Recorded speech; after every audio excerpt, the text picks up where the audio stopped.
Okay, so you can see this is the verse Sanjivani. Sanjivani says fully rejuvenate, यानी कोई मरा हुआ इंसान के अंदर ना एक्चुअली जागरण हो जाता है ना, जीवन मिल जाता है। तो कहते हैं भगवान चैतन्य महाप्रभु की जो कृपा है वो ऐसा कृपा आया ताकि वो निरंकुश, उसको अब अंकुश द्वारा कंट्रोल नहीं कर सकते हैं, पूरा खोलम खोला एक्चुअली। और वो घन बादल जो बादल रूपी जो अमृत का कृपा आ रहा है अपने आप आ गया। तो आके क्या कर रहा है, वो सारा जीवात्मा को एक्चुअली क्या कहते हैं जीवन दे रहा है। जैसे कौन जीवात्मा जीवन क्या है, कहते हैं नव भक्ति सस्य वितई। जो भक्ति में जो नवदा भक्ति है क्या है, श्रवण कीर्तन है ना। तो श्रवण कीर्तन स्मरण पाद सेवन अर्चन बंधन दास्यम साख्यम आत्मनिर्भर, ये सभी भक्ति का जो अंग है प्रोसेस को वो पूरा जीवन दे रहा है। और क्या, भगवान की कृपा। तो संजीवनी जो शब्द है ये पहला कृपा है, ठीक है। सो सेकंड कृपा होता है, कह रहे हैं काम काम ताप त्रु रुद्धा दमनी। तो संसार में प्रत्येक जीवात्मा जो आ रहा है तीन प्रकार की ताप और खास करके छह रिपु है उनके द्वारा परेशानी है। तो अपने जीवन में ये जो ताप देता है वो उसको क्या करता है, मतलब भगवान की ये जो कृपा के माध्यम से उसको क्या कर रहा है, वो ताप को दमन कर रहा है। यानी जो समर हीट रूप लॉस्ट हो और अलग अलग जो प्रकार रिपु है उसको नष्ट कर देता है संपूर्ण रूप से। तो जैसे हम जानते हैं भगवान को भूलना सबसे बड़ा कष्ट होता है, संसार में सबसे बड़ा कष्ट है भगवान को भूलना। तो उससे सामने और कोई कष्ट संसार में बड़ा नहीं माना जाता है। तो यहाँ पर भगवान की कृपा के कारण जितनी प्रकार की कष्ट, जो कष्ट और ताप है और जो अलग अलग रिप है वो सब दमन हो पा रहा है। ये सेकंड कृपा है, क्योंकि हमको फुलनेस मिला है, मन को बुद्धि को शरीर इंद्रिया को भगवान की कृपा के माध्यम से हमारी जो कूलनेस मिल रहा है। जैसे अभी आप गर्मी में बैठे हो तो आपको एसी चला दोगे कि नहीं तो आप ठंडी लस्सी पियोगे, आपको अच्छा लगता है। तो इसी तरह जो भगवान की कृपा एक्चुअली हमारे पे आया है तो हमारी संसार में जो भव सागर जो परेशानी है वो परेशानी को हम का हाल मतलब हल मिल रहा है, उनको मतलब सोल्यूशन मिल रहा है। तो ये एक्चुअली सेकेंड कृपा है, काम ताप रु दाह दामिनी।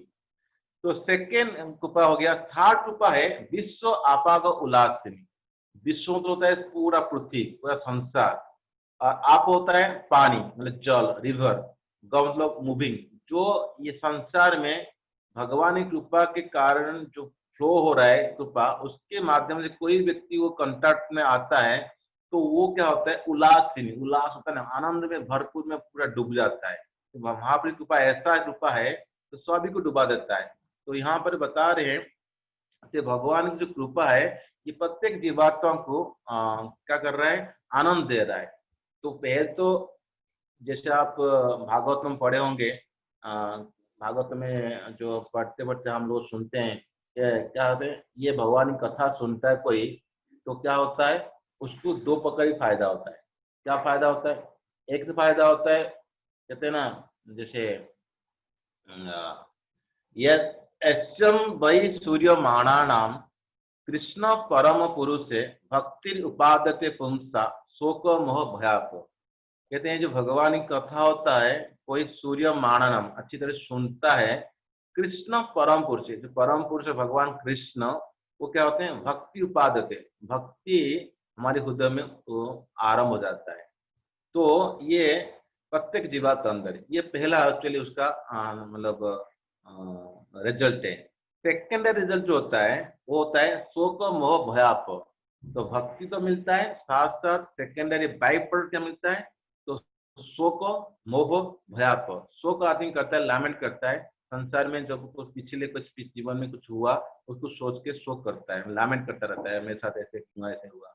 और मोह होता है इस संसार में सब लोग एंजाइटी रहते हैं एक तरह, अब जीवन में क्या चल रहा है कैसे चल रहा है, वर्तमान को लेकर आदमी परेशान होता है।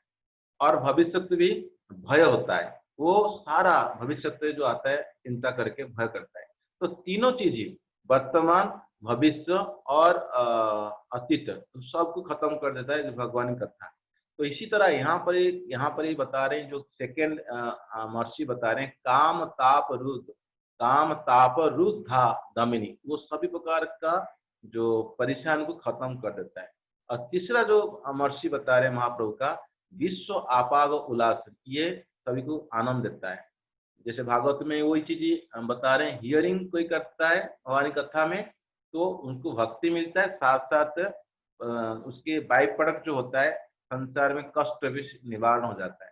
तो इसी तरह यहाँ पर भी यही बात यहाँ उठा रहे हैं भी इस श्लोक माध्यम से।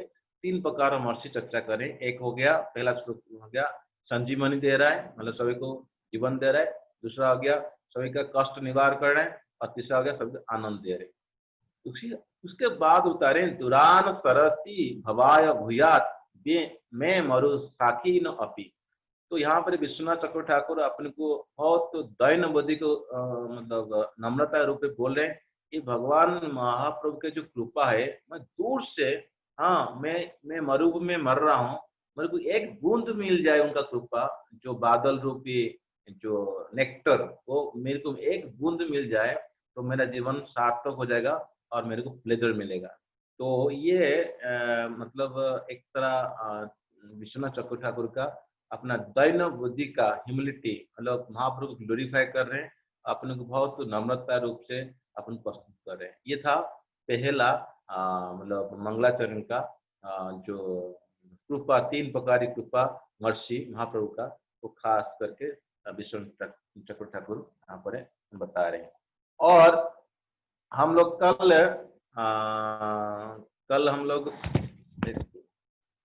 कल हम लोग क्या किए थे, चर्चा किए थे दोबारा सेकंड एक्चुअली मंगलाचरण। तो माता जी सेकंड स्लाइड जा सकते, नेक्स्ट स्लाइड।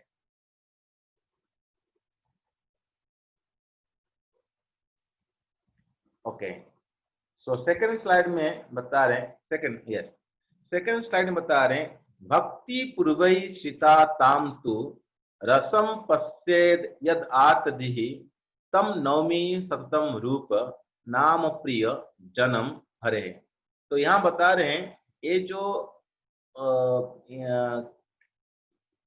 पूर्व से, मतलब आज से लेकर पूर्व से कितनी भक्त भी ये रास्ते में आए होंगे, भक्ति मार्ग में कितने लोग भक्ति में आगे बढ़े होंगे, कितने लोग एक्चुअली भगवान को प्राप्त किए होंगे, अपना अनुभूति होगा, है ना।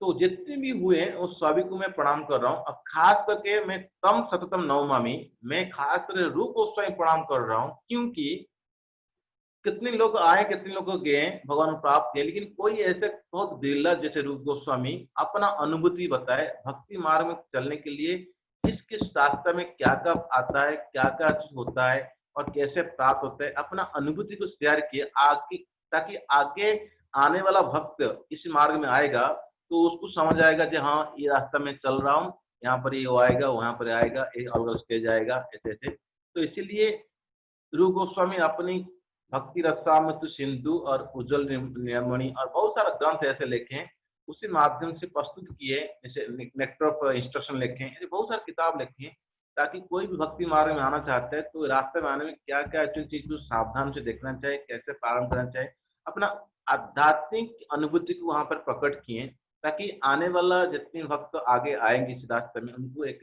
सहायक होगा। तो इसीलिए इनका कृपा, इनका प्रत्येक संसार के लिए ये जो बहुत बड़ा अवदान है। वो कह रहे हैं यद आतति रसम पश्यते, यानी कोई भी व्यक्ति मान लो श्रद्धा से लेकर प्रेम तक पहुंचने के लिए, कोई व्यक्ति मान लो प्रेम में नहीं पहुंचा, इवन तो कोई हायर स्टेज में नहीं पहुंचा, एक दिन की भक्ति किया भी वो भी उसको अनुभव कर सकता है ये किताब को पढ़ के और सुन के और उनके कहने पर चल के, क्योंकि उसको प्रेम तक इंतजार नहीं करना पड़ेगा, क्योंकि रूप गोस्वामी पूरा अच्छी तरह से बता चुके हैं। एक कॉमन मैन, मतलब साधारण व्यक्ति भी वो अंडरस्टैंडिंग कर सकता है वो क्या है। वो जैसे भक्ति रसायन हम पढ़ें, पूरा रस तत्व तो समझाए। तो ये जो रस है वो आध्यात्मिक रस बारे समझा रहे हैं, लेकिन जो भौतिक जगत में हम रस सुनते हैं, जैसे नाट्य शास्त्र में भरत मुनि समझाए, तो ये उसी के उसी के भारत नाट्य का जो भरत मुनि का जो नाट्य शास्त्र लेते हुए रूप गोस्वामी आध्यात्मिक रस के बारे में समझाए, ताकि कोई भी साधारण व्यक्ति भी उसको समझ सकते हैं। ये मंगलाचरण में रूप गोस्वामी की प्रार्थना करते हैं खास करके कि आपकी कृपा से है ना इस संसार में प्रत्येक जीवात्मा जो भक्ति में आने वाला है भविष्य में उनको भी देख सकता है और उसको आस्वादन कर सकता है। ऐसे करके हम दो चीज खास करके लास्ट क्लास में कल हम चर्चा किए थे। ठीक है, तो अभी किसका कोई कमेंट डाउट है? हम अगले श्लोक में अगले थीम में जाएंगे। जो आज का चर्चा है highest understanding of absolute truth is Akhil Rasam Sindhu. तो उसको चर्चा करने से पहले अभी हम जो चर्चा हो चुका है कल का, कोई सवाल, कोई डाउट और कुछ टीका टिप्पणी है इसका कोई? प्रदीप बाबू कुछ पूछना चाहते हैं? नो प्रभु जी। क्लियर हो गया? Pretty much Prabhu ji, I'm trying to grasp it as much as I can. आज मंजू माता आपको कुछ पूछना है? ओके, सो अभी हम नेक्स्ट जो टॉपिक है नेक्स्ट स्लाइड में जा सकते हैं माता जी। गुडनेस,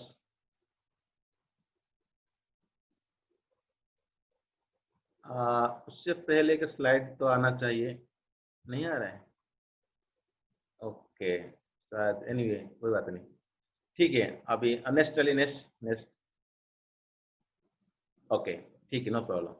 देखिए ये जो अंडरस्टैंडिंग है, हाँ ओके ठीक है, राइट परफेक्ट। तो अभी हम दूसरा थीम लेंगे। आज का जो टॉपिक है highest understanding of absolute truth, जो परम सत्य है। तो क्या है? अखिल रसम सिंधु। तो भागवत में आप पढ़े सुने, एक्चुअली जब पहला श्लोक हम पढ़ते हैं ना भागवत में की, क्या होता है? जन्म आद्यस्य यत न्यादितरस्त चाथेषु अभिज्ञा सुराट तेने ब्रह्म हृदयादि कवये मोह्यन्ति यत्सूर्यः तेजो वारिमुदां यथा विनिमयो यत्तति सर्गमृषा धाम्ना तेन सदा निरस्तकुहकं सत्यं परं धीमहि।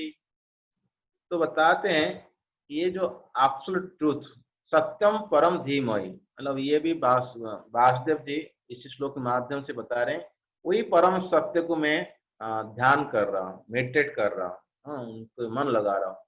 तो वो सत्य जो परम है, वो परम सत्य जो एब्सोल्यूट ट्रूथ है, वो कौन है? तो इसी को चर्चा हुआ है भागवत में अलग श्लोक में। वो बताते हैं, कहते हैं कुछ तत्वविधि बताते हैं एब्सोल्यूट ट्रूथ क्या होता है। वदंती तत्वविदस, वदंती तत्वविदस, वो जो तत्व है वही तत्व जो कुछ लोग कहते हैं, जो मतलब तत्वविद जो स्कॉलर जो ज्ञानी है वो कहते हैं तत्वम यत् ज्ञानम अद्वयम। ये जो तत्व है वो कैसा है? वो ज्ञान अद्वयम, मतलब नॉन डुअल है, मतलब एक चीज ही है, मतलब वो अलग अलग रूप में दिखाई देता है लेकिन चीज एक है। क्या है? कहते हैं ब्रह्मेति परमात्मेति भगवान इति शब्द थे। ये श्लोक आता है एब्सोल्यूट ट्रूथ यानी परम सत्य तीन प्रकार की फीचर है, तीन प्रकार हम समझ सकते हैं। एक है ब्राह्मण, एक परमात्मा, एक भगवान। तो ये थ्री फीचर्स एब्सोल्यूट ट्रूथ। तो ये श्लोक आता है नवमे सारण में, सुत गोस्वामी बताते हैं वदंति तत्विदस तत्वम यत् ज्ञानम अद्वयम ब्रह्मेति परमात्मेति भगवान इति शब्द थे। यानी भगवान को जो व्यक्ति समझता है ब्राह्मण, कुछ व्यक्ति समझते हैं परमात्मा, कुछ व्यक्ति समझते हैं भगवान। एक्चुअली एक चीज ही है लेकिन तीनों अलग अलग रूप में दिखाई देता है। जैसे अब भागवत में अलग अलग जगह में वर्णन आता है, जो सूर्य लोग उदाहरण देते हैं, सूर्य में सूर्य देवता है, वो अपने ग्रह में रहते हैं, सूर्य प्लानेट और सूर्य किरण।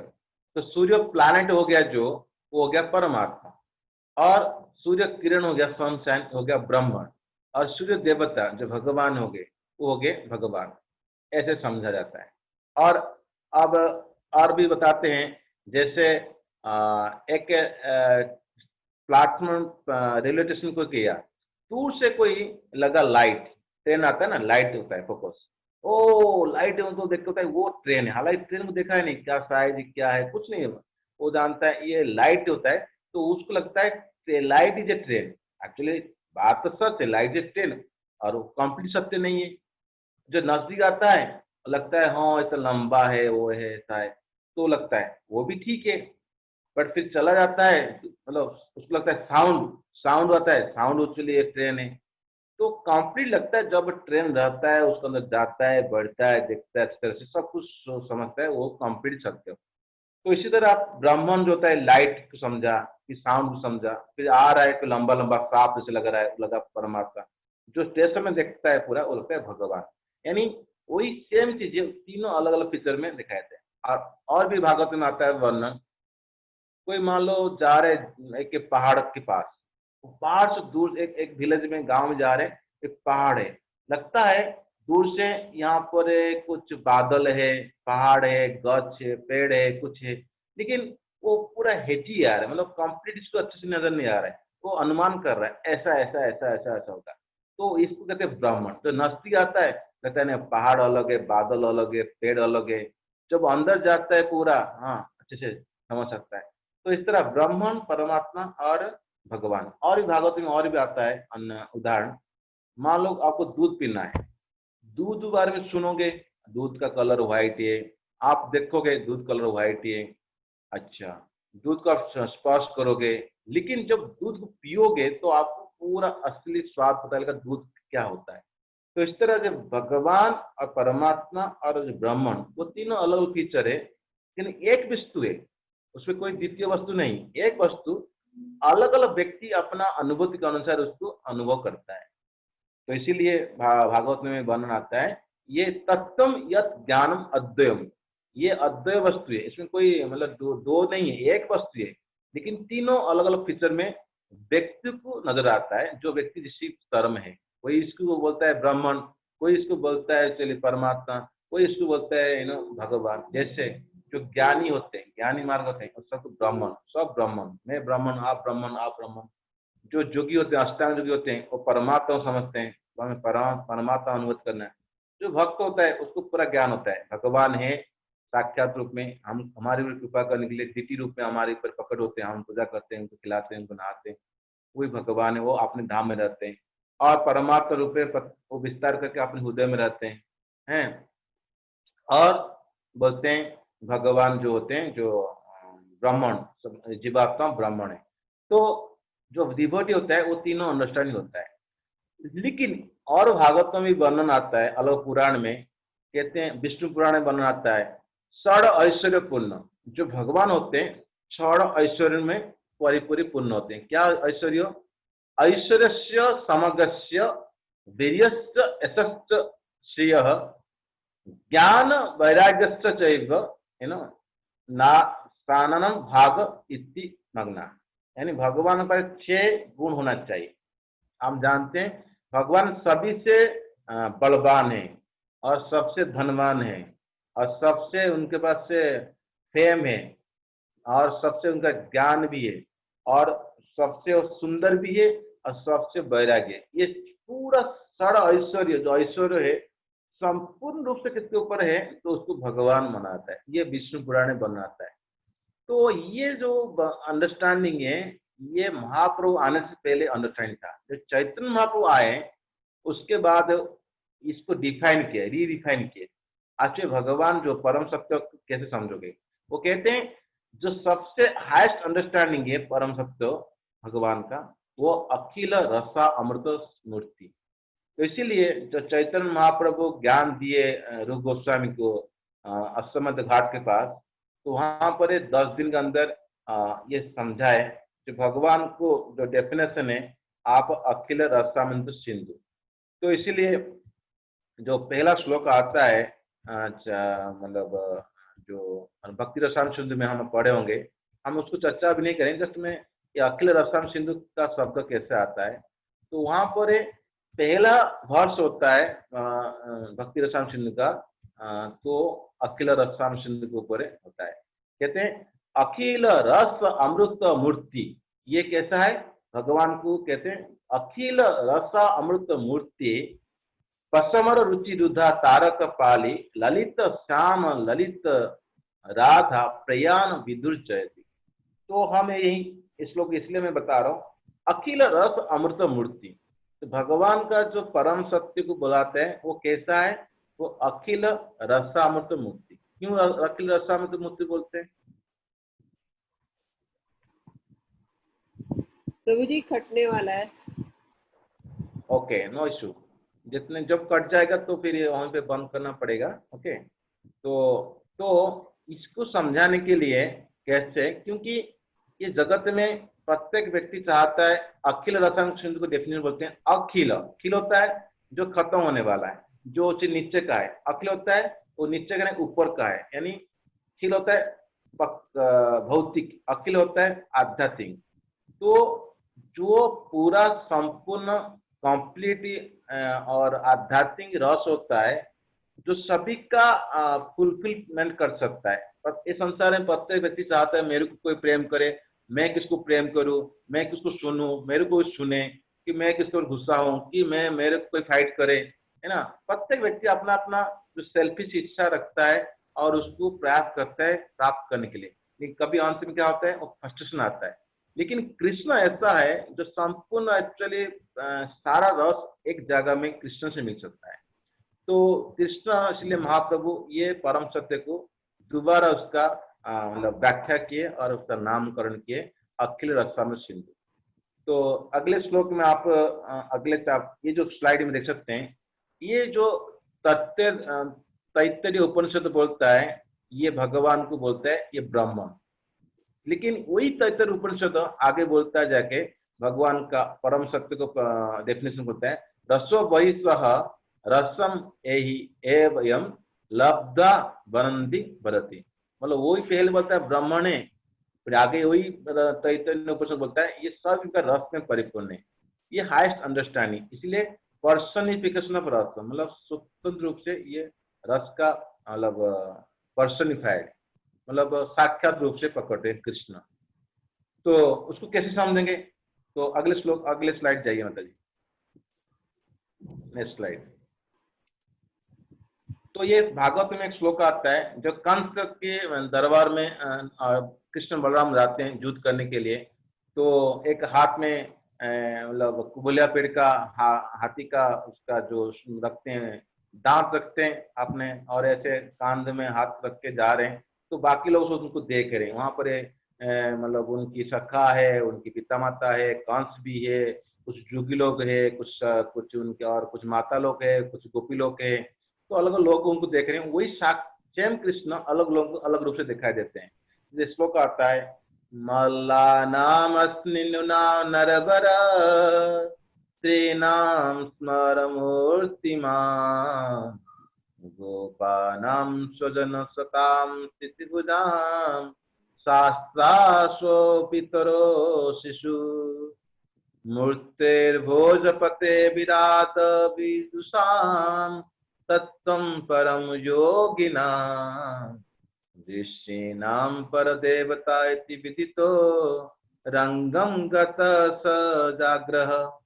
तो यहाँ पर बता रहे हैं सज अग्रह, वो भगवान अपना अग्रज बलराम के साथ तो एंट्री करें कहाँ पर, जहाँ पर मल युद्ध होने वाला है। तो अगले श्लोक, अगले स्लाइड जा सकते हैं माता जी। तो बता रहे हैं तो यहाँ पर कैसे कैसे लोग उनको देख रहे हैं। मल्लानाम अस्निरी, जो मल्ला युद्ध करने के बैठे हैं, है ना। तो हम जानते हैं मल्ला युद्ध में ना अलग अलग मल्ल युद्ध में बैठे थे, चाणु मुष्टिक। वो सोच रहे हैं यार ये भगवान देख के, अरे क्या ये तो पूरा एक विराट थंडर बोल्ट, पूरा बिजली से आ रहा है देखने के लिए। तो वीर रस का आनंद ले रहे हैं देख के। और जो नुन्नाम नरवर, जो मथुरावासी लोग होते हैं, उनको देख के भगवान कहते हैं यार कितना सुंदर, यार इतना सुंदर युवक तो हम कभी देखे नहीं, वो सबसे बेस्ट ऐसे युवक है। वो आश्चर्य रस होता है ना, विस्मय रस लिखते हैं। तो हम लोग भक्ति रस सामने सुने होंगे, प्राइमरी रस होता है 5। एक होता है शांत, एक होता है दास रस्य, एक होता है वात्सल्य रस्य, एक होता है साक्ष्य रस्य, एक माधुर्य। फिर 7 प्रकार की होता है सेकेंडरी रस, जिसमें अलग रस, टोटल 12 प्रकार की रस होता है। तो ये यहाँ पर कृष्ण भगवान को वो देखते हैं और यहाँ पर क्या कर रहे हैं, कह रहे हैं गोपानम स्वजन, यानी अच्छा स्त्री नाम स्मर मूर्तिमान। जो मथुरावास के जो मथुरा के जो गोपी लोग थे, वो अपने मतलब भगवान को क्या देख रहे हैं, ये लिखते हैं स्मर मूर्तिमान, यानी माधुर्य रस में वो देख रहे हैं एक्चुअली। वो कह रहे हैं पूरा देखने के लिए ये प्रत्येक गोपी सोच रहे हैं ये एक्चुअली माधुर्य रस में भगवान को देख रहे हैं। और गोपानाम स्वजन, जो गोप लोग है, जिनकी कावड़ बॉयज ग्वाल है, वो देख रहे हैं अरे मेरा कान्हा आ रहा है, मेरा कान्हा आ रहा है, वो हंस रहे हैं यार कान्हा आ रहा है, और साक्ष्य रस में, है ना। और सखा है और साथ साथ हंस रहे हैं, हास्य। तो कभी कभी दो दो प्रकार हर्ष होता है, रस होता है। तो यहाँ पर दो प्रकार रस आता है, एक साक्ष्य रस, एक हास्य रस। और असताम, असताम स्थितिभुजम सता। असताम मतलब जैसे जो जो जो स्थितिभुजम सस्ता, यानी जो देश की रक्षा करने के लिए, यानी स्थितिभुजम जो राजा होते हैं, तो उनको जो असत्ताम, जो एक्चुअली अच्छा राजा नहीं होते, उनको दंड देने के लिए, शास्ति देने के लिए, मतलब उनको इम्पैक्ट, उनको पिटने के लिए, तो ये भगवान को देख के जो लोग खराब राजा है वो सोच रहे हैं यार हमको पिटाई करने आ रहा है, तो वो लोग क्या सोच रहे हैं, वो लोग डर रहे हैं, वो लोग एक तरह अंदर फियर, उनके अंदर वो आ रहा है, डर आ रहा है, मतलब रौद्र रस आ रहा है, यानी घासलीनेस, ऊपर मतलब अलग तरह का भयभीत हो रहे हैं थोड़ा सा, ठीक है। और सो पितर शिशु, यानी जो अपने पेरेंट्स थे, मतलब नंद बाबा और बाकी लोग सोच रहे हैं अरे मेरा बेटा आ रहा है, तो उनको अंदर करुणा आ रहा है और अपना वात्सल्य भाव से रस आ रहा है। और मृत्यु भोजपति, मृत्यु भोज मतलब जो भोजपति होता है, भोज का राजा होता है कंस, वो सोच रहा है मेरा मरण आ रहा है भयानक, पूरा डर चुका है ना। और विराट अविदुषाम, जो विराट रूप को देखते हैं, यानी जो अल्प ज्ञान लोग होते हैं, उस भगवान को देखते हैं विराट रूप से, ओ विराट, माय गॉड, वो विभ्रत हो जाते हैं, यानी उनके अंदर वो मतलब वो फीलिंग आ रहा है ये एक्चुअली क्या है, वो बहुत विराट चीज आ रहा है। तो तत्वम परम योगी नाम, बाकी जो जोगी होते हैं उसके परम तत्व, ये बड़ा शांत रस होते हैं, भगवान एक्चुअली रूप से वो देख रहे हैं। और वृषि नाम पर देवता, जो वृषि नाम होते हैं, जो भगवान को पूजा करते हैं, जो उनके वो भगवान भगवान एक्चुअली सुप्रीम पर्सनल गॉड है, परम भगवान है, उनको वो दास रूप से पूजा करते हैं। यानी एक भगवान क्या कर रहे हैं, अलग अलग लोगों को अलग अलग भाव से, अलग अलग रस में सबको अनुभूति हो रहा है। और इसीलिए भगवान यहाँ पर एक पूरी complete personified of all spiritual रस, सभी प्रकार की रस का यहाँ पर एक जगह में दिखाई दे रहा है। तो भगवान इस माध्यम से समझाना चाहते हैं, जो चैतन्य महाप्रभु, जो भगवान कृष्ण है, वो अखिल रस अमृत मूर्ति है। तो गीता में भी ये चीज वर्णन है, जब हम पढ़ते हैं ना श्लोक, अगले अगले अगले स्लाइड चाहिए, मतलब कहते हैं भगवान गीता में कहते हैं 14 अध्याय में 27 नंबर श्लोक में बोलते हैं, क्या बोलते हैं, ब्रह्मण ही प्रतिष्ठा हम अमृतस्य अवयस्य च शास्त्रस्य धर्मस्य च सुखाय ऐकांतस्य च। तो वहां पर बता रहे हैं ये जो ब्राह्मण है वो भी मेरे से आता है। तो कहते हैं ब्राह्मण ही प्रतिष्ठा हम, अहम, भगवान कह रहे हैं मैं हूँ, ये जो ब्राह्मण जो समझते वो मेरा है, मेरा एक्चुअली वो दिव्य ज्योति का ये आलोक है, तो वो मेरे से आ रहा है, मैं उसका आधार हूँ। ब्राह्मण ही प्रतिष्ठा हम, मैं उसका आधार हूँ। और वो एक्चुअली भी अव्यय है, वो भी अमृत है, वो भी अमृत है, अव्यय है, और वो भी आनंद देता है, इसलिए सचित आनंद, सत चित आनंद। सत होता है सत, वो ब्राह्मण सत है, वो भी अव्यय है, वो भी आनंद, वो भी अमृत है। सचित परमात्मा मानते हैं, मतलब उसमें अंदर ज्ञान होता है, और आनंद संपूर्ण आनंद होता है, सचिन आनंद होता है भगवान को जब समझते हैं। तो यहाँ पर इसके माध्यम से ये चीज का चर्चा हो रहा है कि भगवान कैसे अखिल रसामृत मूर्ति, जो चैतन्य महाप्रभु पहले जो अंडरस्टैंडिंग था भागवतम अलग अलग रूप में, उसको अंडरस्टैंड दोबारा उसको उसका संज्ञा दिए, कि भगवान को हम षड ऐश्वर्य पूर्ण से नहीं समझ सकते, भगवान को हम यही समझते खाली परमात्मा परमात्मा भगवान ब्रह्मन ऐसे रूप से नहीं समझ सकते, उनके ऊपर जा सकते हैं। उनका नाम है अखिल रस अमृत मूर्ति, जो खत्म होने वाला नहीं, जो संपूर्ण आध्यात्मिक है, आध्यात्मिक रस के अंदर कंप्लीट है, परिपूर्ण है, और सब रस का भंडार है। और वो रस कैसा है, अमृत जैसा है, और सागर भी है, और सागर का एक मूर्तिमान, एक मूर्ति रूप में प्रकट हुए, वो कौन है, वो एक्चुअली श्याम सुंदर कृष्ण। तो ये एक्चुअली आज का विषय वस्तु आज का टॉपिक। तो कल हम अगले चैप्टर लेंगे, आपको मैसेज आएगा। तो आज ये जो हम चर्चा किए उसके अंदर कोई किसका जिज्ञासु और किसका कोई डाउट और कोई प्रश्न कुछ हो तो पूछ सकते हैं। प्रदीप बाबू कुछ डाउट है? नो प्रभु जी। समझ आया? यस प्रभु जी। माता जी आपका कुछ डाउट है? प्रभु जी, प्रमोद प्रभु जी आए हैं वहां से, द्वारका से ना। ओके नमिता माता जी से बात हुई थी ना आपकी, ओके। गए थे तो उनके हस्बैंड है, उनको हरि तो बोल प्रमोद बोलते हैं। प्रमोद प्रमोद को का स्वागतम है हमारी हमको संग देने के लिए। तो आपका कुछ डाउट है और कुछ जिज्ञासा कुछ टीका टिप्पणी तो आप कुछ प्रकाश कर सकते हैं।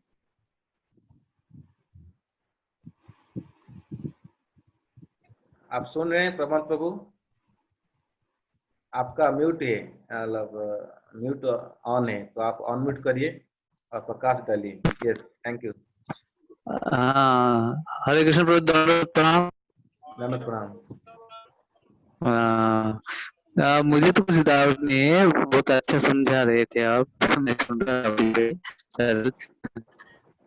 अच्छा, तो ठीक है, तो हम कल एक्चुअली चर्चा रहेगा टॉपिक ये जो टॉपिक है ना, ये किताब तो एक्चुअली माधुर्य कादम्बनी से ले रहे हैं, बट हाँ जी उसके साथ साथ भी हम अलग अलग किताब उसमें जो थीम आता है, जैसे अलग अलग जगह में अलग थीम आएगा, तो एवरीडे जी आपको पोस्टर मिलेगा। आज ये चर्चा कर, आज का टॉपिक था एब्सोल्यूट ट्रूथ जी जो अखिल रसायन सिंधु। ठीक है, तो क्यों हुआ, कैसे जी। हुआ, तो अलग अलग दिन में अलग अलग टॉपिक आएगा।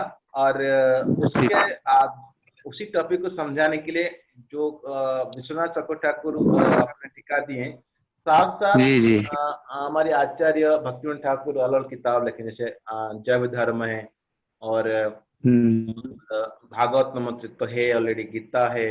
तो इस सब का जी जहाँ प्रभु जी। मतलब जहाँ पर हमको समझ के लिए और भी चाहिए एविडेंस और जी श्लोक जी प्रभु जी। और प्रमाण, तो भी हम चर्चा कराएंगे इसी जो डिस्कशन अंदर। तो ये जी टॉपिक प्रभु जी। ये एक दिन का वक्त भी के लिए बहुत महत्वपूर्ण है, और 10 साल का वक्त के लिए महत्वपूर्ण है, और 50 साल जी की जो प्रैक्टिस करता है उसके लिए महत्वपूर्ण, क्योंकि आगे बहुत सारे टॉपिक ऐसे रहेगा, थीम रहेगा। तो इसलिए हम कोई हड़बड़ नहीं कर रहे हैं। हम 40 मिनट का 45 मिनट का सेशन रहेगा। जब जूम खत्म जी हो जाएगा तो समझ आएंगे जूम खत्म हो गया। जूम जब तक खत्म नहीं हुआ तब तक चलेगा। ये हमारा शेड्यूल जी है। प्रभु इसलिए हम सेकेंड टाइम जूम ऑन नहीं करने वाले हैं। ओके, और जी जी क्लास होने से पहले कल क्या हुआ था 5 मिनट हम ओपन डिस्कशन करेंगे, जिसको आप जी। मतलब आप नोट कर रहे हैं तो ठीक है। तो जो भी आपको समझे, तो फिर आगे का जो टॉपिक थीम रहेगा उसको हम चर्चा करेंगे। तो हो सकता है हम बहुत स्लो चलेंगे, कोई दिक्कत नहीं। 45 मिनट का रहेगा सेशन। तो आप हमारे साथ संग दिए तो आपका भी धन्यवाद है। तो थैंक यू आज प्रभु जी। तो किसी का कोई डाउट नहीं मंजू है? माता, नहीं मंजू माता जी, जी हरे कृष्ण। मंजू माता, जो कल का प्रोग्राम होगा उसके लिए जो आप स्लाइड दे रहे हैं ना, वो थोड़ा मुझे व्हाट्सअप कर दीजिए, जो कि मैं पहले से देख लूं, और उसको डाउट भी आ जाएगा, प्रभु जी को हम पूछ लेंगे। मतलब वो देने के बाद और कुछ बहुत सारे डाउट आएगा, तो आप एक मिनट शेयर कर दीजिए प्लीज। ठीक। यस यस यस यस, मैं बता दूंगा ठीक। कितना स्लाइड शेयर करना है। तो हाँ उसको कटिंग करके वो हाँ ठीक। ग्रुप में हाँ दे देंगे, कोई दिक्कत नहीं। 10 अभी हाँ अभी कितना, अभी शायद 11 नंबर स्लाइड ये। तो जी टोटल 20 नंबर स्लाइड दे देंगे। तो 2-3 दिन के अंदर हाँ उसको फिनिश करना है। तो आगे जी हाँ कल से जो टॉपिक आने वाले थोड़ा सा एनालिज का टॉपिक है, मतलब हम जो भक्ति कर रहे हैं वो कैसे भक्ति जी मिलता है। कल का टॉपिक आएगा जी। हमको शुद्ध भक्ति कैसे किस प्राप्त होता है। वो डिपेंडेंट होता है अच्छा। कि इंडिपेंडेंट है, सेल्फ मैनिफेस्ट होता है हाँ या जी किसको डिपेंड करता हाँ है। एक व्यक्ति को हाँ भक्ति मिलता है और एक व्यक्ति को भक्ति नहीं मिलता है, इसे कैसे समझेंगे, हाँ। इसका पीछे क्या अच्छा। रहस्य है। तो ये काल चर्चा के विषय होगा। तो बड़ा जी बहुत इम्पोर्टेंट टॉपिक है और बहुत सोच समझ के टॉपिक है। तो आपका कल के लिए हाँ इंतजार है, ठीक है। धन्यवाद आपका। ठीक है, हरे कृष्ण। हरे हरे कृष्ण। कृष्ण। वंशकल्पतरुभ्यश्च कृपा वंशकल्पतरुभ्यश्च कृपा सिन्धुभ्यश्च पतितानां पावनेभ्यो वैष्णवेभ्यो नमो नमः। हरे कृष्ण। प्रभु जी का धन्यवाद। हरे एच जी प्रभु, वक्रेश्वर प्राणदास प्रभु की जय, हरि बोल, हरे कृष्ण। जय प्रभुपाद की जय। कृष्ण। Okay, all good. हरे कृष्ण। कृष्ण।